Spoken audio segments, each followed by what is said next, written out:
Hey everyone, welcome back to my channel. I'm coming at you obviously with another video.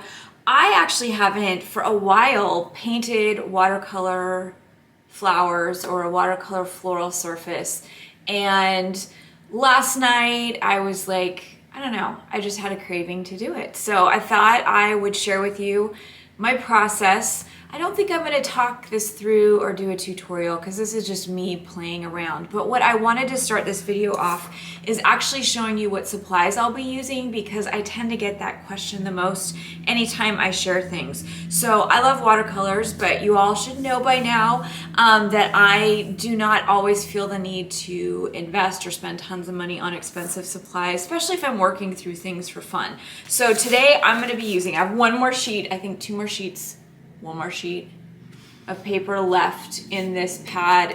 I love these Canson watercolor paper pads. They are 140-pound cold press paper. These are 9x12. This is a fun size for me because I like working larger. So I'm gonna use my little last sheet of paper.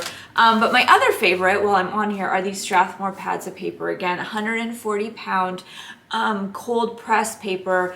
These have, I think, 12 sheets in them, which, you know, you could use as an art journal. You could rip them out, work through them. And they also make these in bigger sizes, but I love these pads. I literally have so many of these pads of paper. If you take my classes, if you follow me, you know that this is my favorite size to like toss in my backpack, toss in my purse, and like create on the go with watercolors or any kind of wet media. So the Canson watercolor pads and the Strathmore watercolor pads, specifically the 140-pound cold press paper, is my favorite for just playing around with watercolors.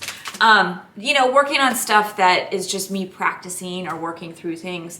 Again, if I'm going to be creating something that I'm gonna sell or show or use for a company or a brand, I will often like scale up my supplies and invest in things depending on what my project is. But if I'm filming things and just doing tutorials and playing around, I like to go middle of the road with my supplies. I'm actually gonna be using 3 different sets of watercolors. I like the pan sets, and I like from expensive to cheap. So I'm really loving Prima, which I think these days they refer to their art supply part of their company as Art Philosophy. Their watercolor sets. So I've got one of these ones, and then this is also Art Philosophy. Great quality, middle of the road set of watercolors. And then I really love these cheap Prang sets of watercolors. There's a couple colors in here like the black and the red that I think are just really, really great. And I mix high and low end watercolors when I am playing around in the way that you will see me play around. So I'm gonna get started. This isn't a tutorial. I'm not gonna talk you through what I'm doing. I'm just gonna let you watch. I'm just gonna play around with doing a watercolor floral, like a bouquet or something. Find something inspiring to work from loosely and see what I can come up with. For this process, I am just using a couple of cheap round brushes ranging in size 4 to 6.